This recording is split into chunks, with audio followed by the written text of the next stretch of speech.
ஒரு அழகான கிராமம். சூரியன் மெதுவாக உதயம் ஆகுது. அந்த கிராமத்துல இன்னும் ஒரு அமைதியான ஆமை வாழ்ந்துட்டு இருந்தான். காலையில எழுந்ததும் அவன் தன்னோட வேலைகளை ஒழுங்கா முடிச்சான்.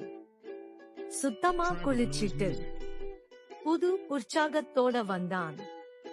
காலை உணவையும் சாப்பிட்டு அவன் மனசு ரொம்ப சந்தோஷமா இருந்தது. அப்போ திடீர்னு வுக்கு ஒரு ஐடியா வந்துச்சு. புதையலை தேடி போகலாம் சொல்லிட்டு தயாரானான். அவனோட பயணம் அங்கே இருந்து ஆரம்பமானது. அந்த வழியில தீமோ ஒரு தெரியாத நண்டியை பார்த்தான். அவள் யார்? இந்த பயணம் எங்கே போகும்?